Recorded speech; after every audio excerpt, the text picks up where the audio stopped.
Thank you, Elizabeth, for that introduction. I am now going to share my slides, and can you just keep me honest? Can you see my slides? Yes. Let me see. Okay. So tonight, the purpose is really going to be to identify some of the symptoms of menopause, as well as becoming comfortable discussing those symptoms and really understanding the treatment options that are out there. So, what exactly is menopause? Menopause is the permanent cessation of menstruation after loss of ovarian activity. So, what does that mean? If you've had a hysterectomy and you're not bleeding anymore, that does not mean that you're menopausal because your ovaries are, if they remain, are still active and working.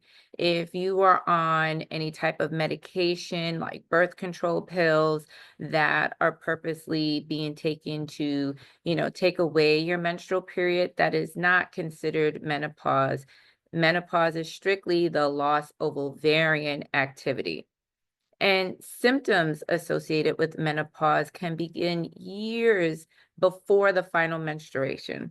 So you can have what we consider perimenopausal symptoms, even if you haven't entered that menopausal stage. And when do we know that we've reached it? When you have not had a period again for 12 months straight in the absence of any medication or surgical means.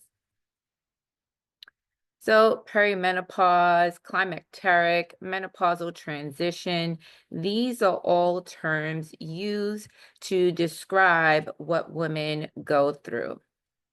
And I like to classify some of those symptoms into different groups. So mostly known are our vasomotor symptoms. These are going to be your changes in menstruation. Some people will have irregular cycles or heavier cycles, more frequent cycles, hot flushes, night sweats. Those are the more commonly known symptoms. Weight changes, as well as skin problems. Some women do complain of having dry skin. So these are classified as our vasomotor symptoms. But then we also have urinogenital symptoms. And this is considered vaginal atrophy, which is really just the dryness that occurs in the vaginal area. And because of that dryness, some women do suffer from frequent urinary tract infections, urinary frequency, more commonly painful sex, and or stress incontinence, or in other words, when women lose the ability to hold their urine.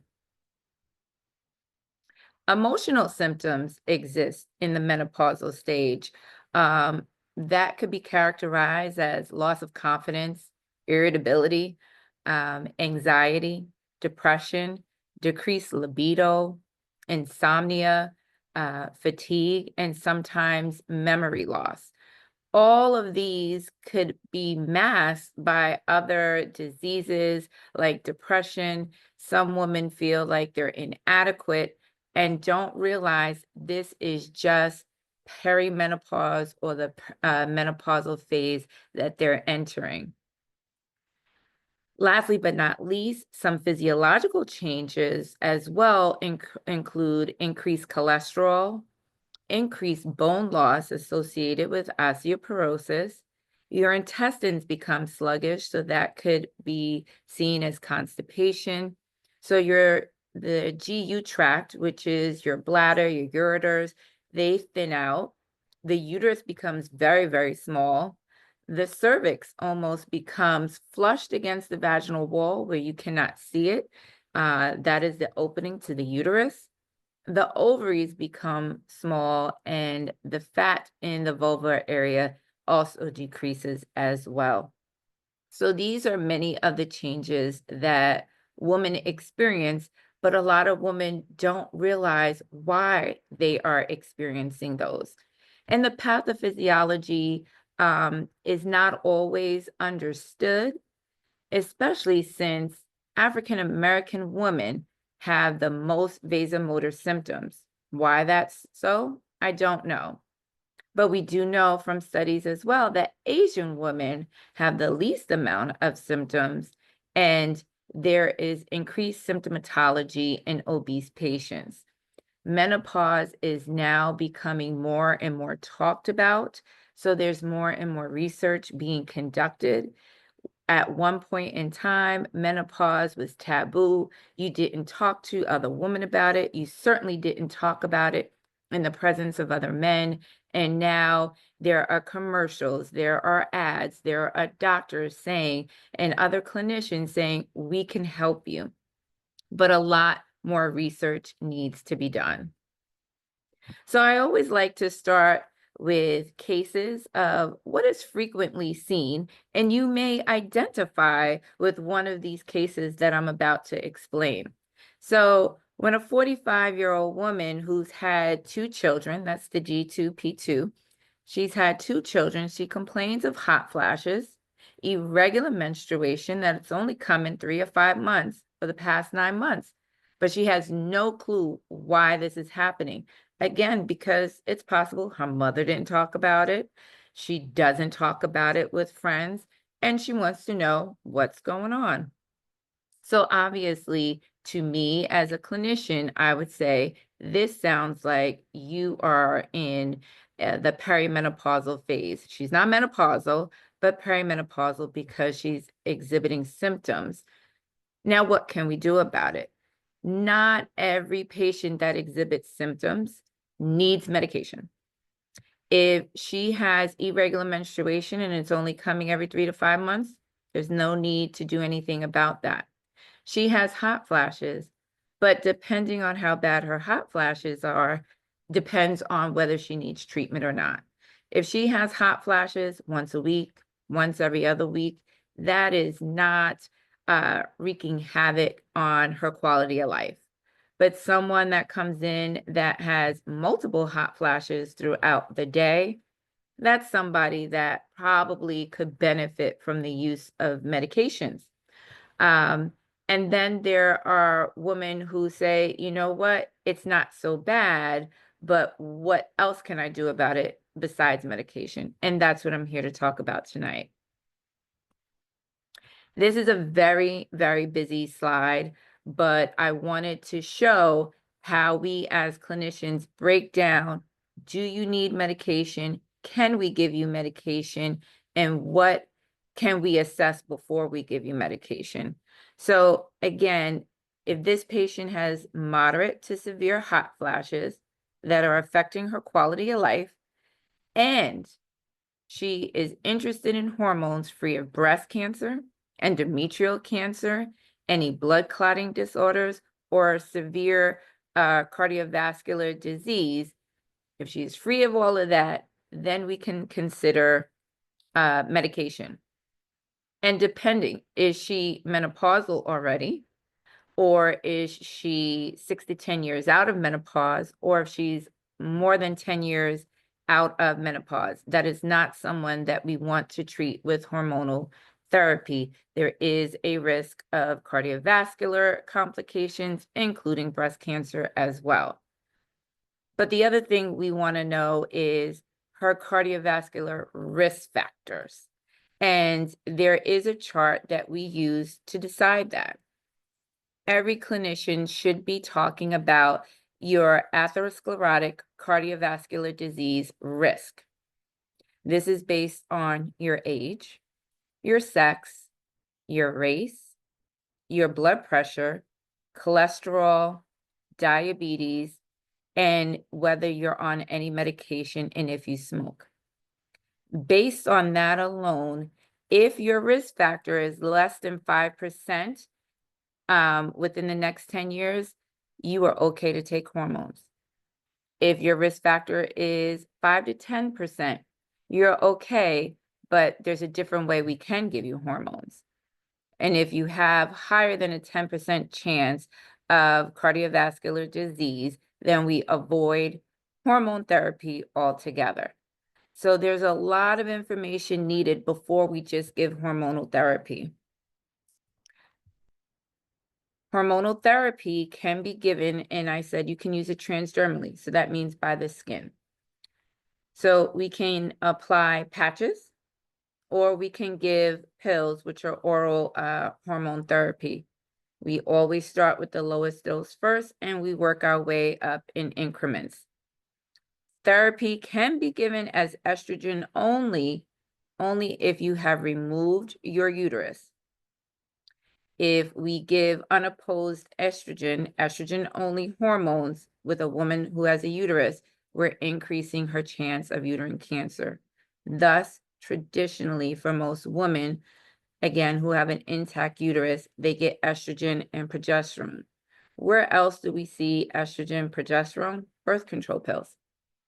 And so we give it, and there is a timeline on this, right? We don't usually like to prescribe hormonal therapy for more than 10 years. However, discontinuation of hormonal therapy sometimes is associated with recurrent symptoms in 50%. So we never stop anybody cold turkey. So these are all the ways that we can give hormonal therapy. Again, we have different products that are estrogen only for women without a uterus. Most women will take pills, estrogen and progesterone, and we have transdermal patches that give either estrogen or estrogen and progesterone. The reason why transdermal patches will work for some people is that it does not pass through the liver.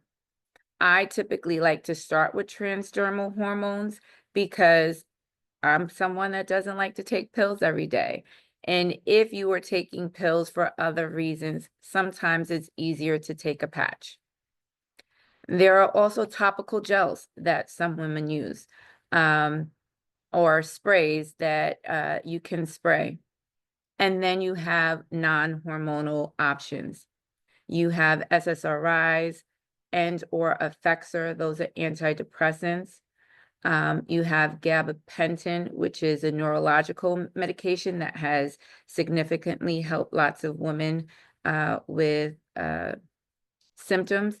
And then we have the newest medication, which is non-hormonal, which is Veosa. Again, because these pills go through the liver, Veosa is a medication that would need frequent follow-up every 6 months to check your liver status. So these are all the ways in which hormones can be given. Many women are just aware of pills that they need to take every day, but there are options. Again, I spoke about birth control pills earlier, where it is combined, most of them, estrogen and progesterone. But in hormonal therapy for menopause, the dose of estrogen and progesterone is a lot lower than what we use in traditional birth control pills. So I wanted to put that out there. So what are some of the side effects? Everybody wants to know, what are the side effects of this hormonal therapy? It is similar to what you may experience with birth control pills. That could be breast tenderness, that could be vaginal bleeding. Just like in birth control pills, some women may have a withdrawal bleed and have what appears to be a period. But any abnormal bleeding in any woman should be assessed. Bloating and headaches could also occur when using hormones. So what are the risks of prolonged estrogen exposure? Again, I said we wouldn't want to use hormone therapy for more systemic hormone therapy for more than 10 years.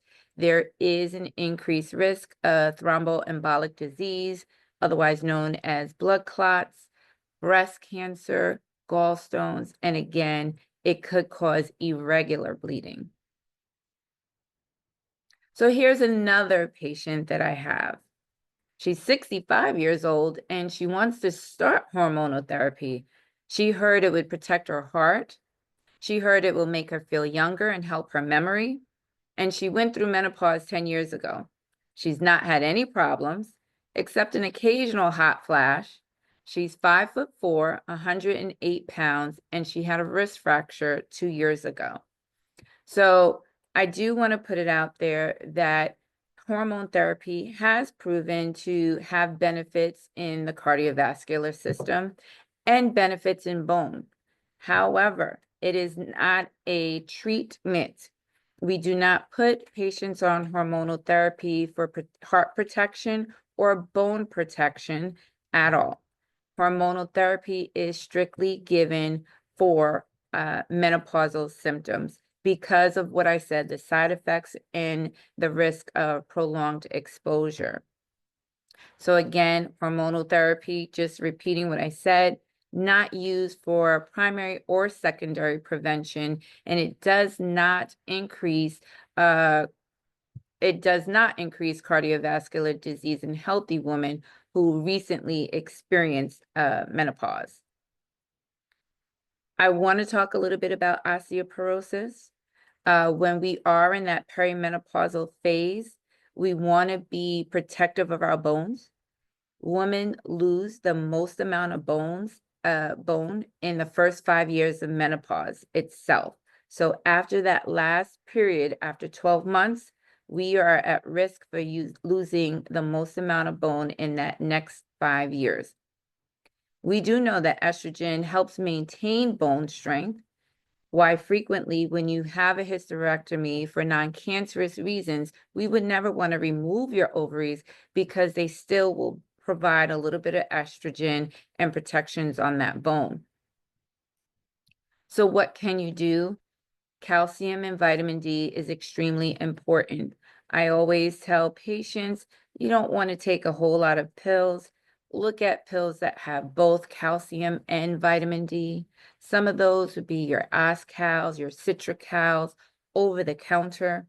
You want to look into really concentrating on your food intake and supplementation to support those bones, but hormonal therapy will not be your answer.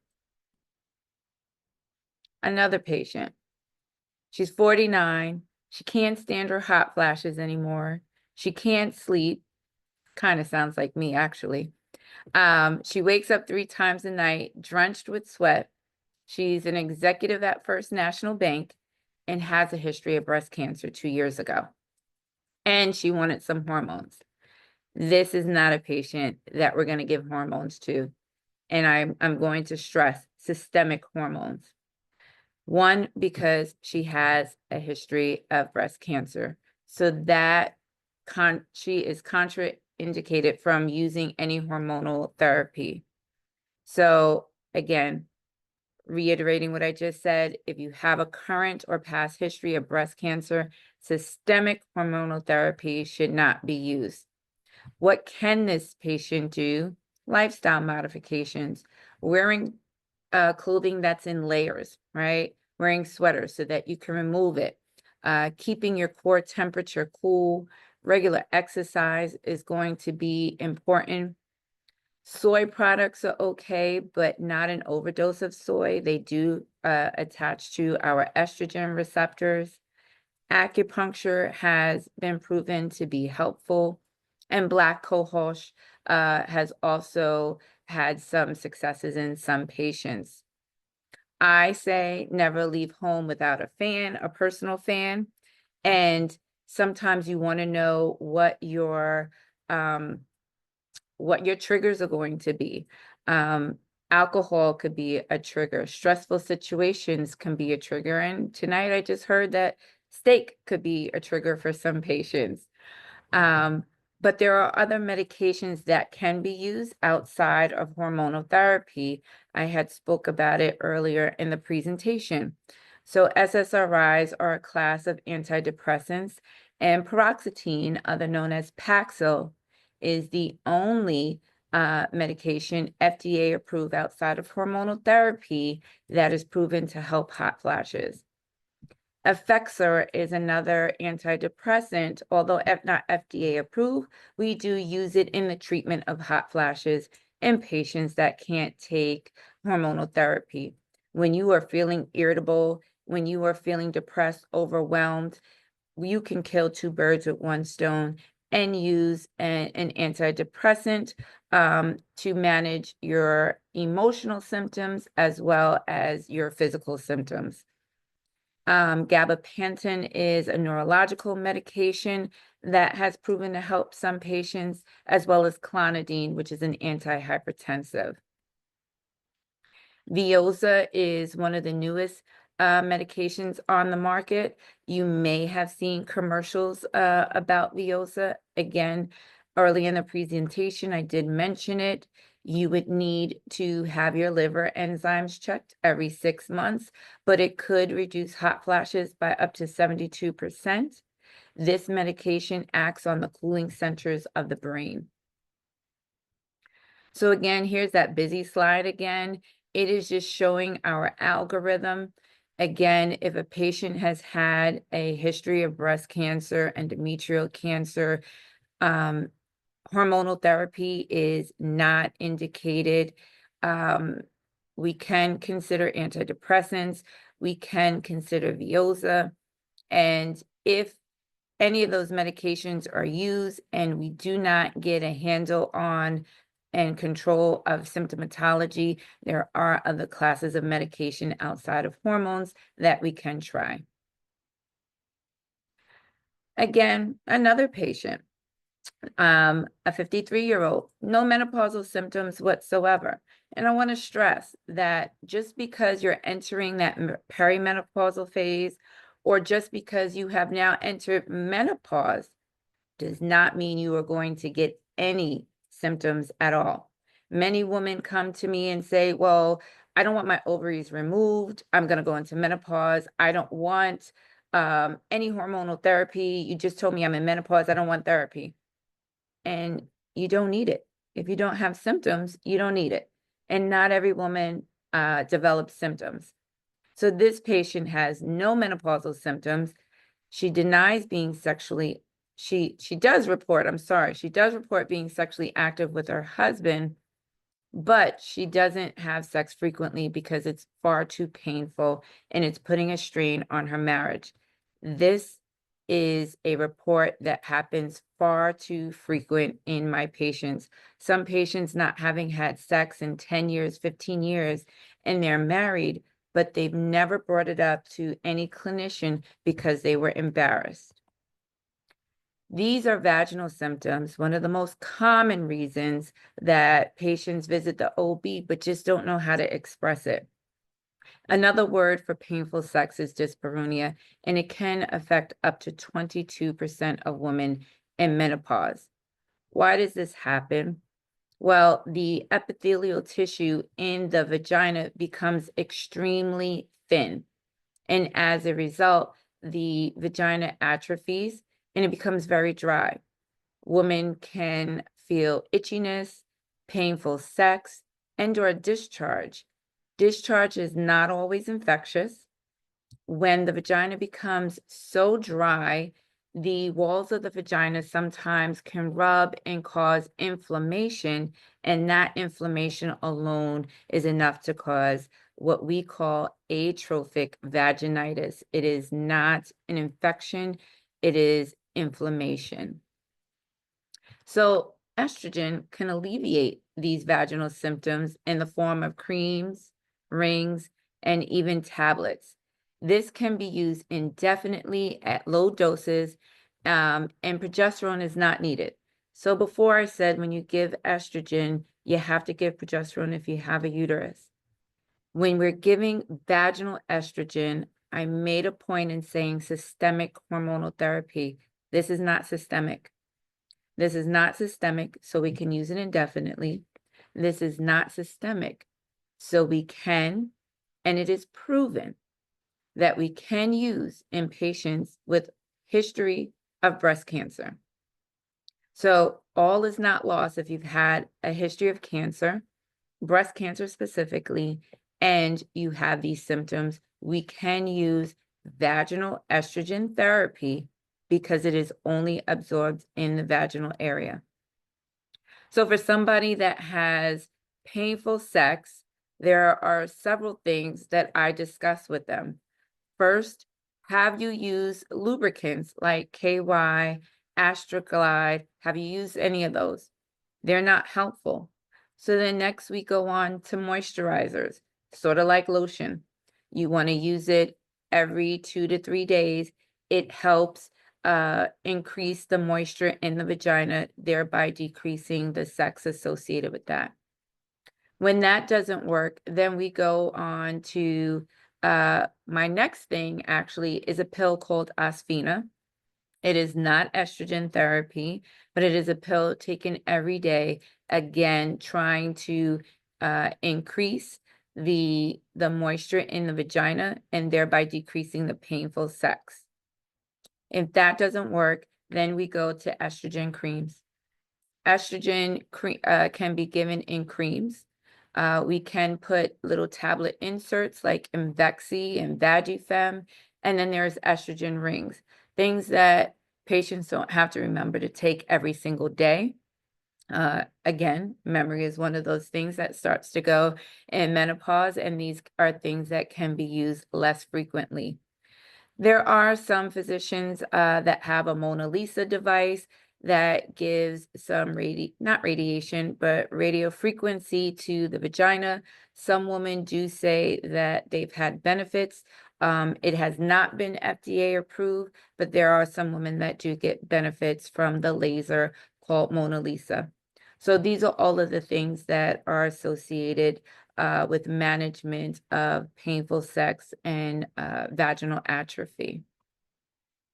Again, same busy slide, just trying to assess what the symptoms are of our patients that are coming in. Last but not least, we have a 60-year-old with well-controlled diabetes. She states that she keeps getting yeast infections, and over-the-counter yeast medications are not helping her itchy vaginas. This is probably one of my biggest pet peeves. Women do frequent urgent care centers, emergency rooms, and thinking that they have yeast infections because it is itchy. They will tell their primary care doctor, my vagina is itchy. And the first thing any clinician will do is write a prescription for yeast infection cream. Yet and still, it is not from a yeast infection. Itchiness in a menopausal woman, the first thing I would do is take a look, because it's probably associated again with just simple dryness and vaginal atrophy. There are some women that complain that when they walk, they feel like they're going to start a fire. This is again vaginal atrophy. And feeling comfortable enough to discuss this with your GYN so that they can assess and properly treat your symptoms is really key. But having a clinician that feels comfortable enough to give you that advice is also key. So at the conclusion, I just want to say, you need somebody that's going to listen. You need someone that's going to respect and validate your symptoms, and you want to feel supported and build trust with that clinician. For my patients that haven't had sex in 10 to 15 years because of painful sex, it shows that there's a lack of trust, even getting to that point where they're discussing that with their clinician.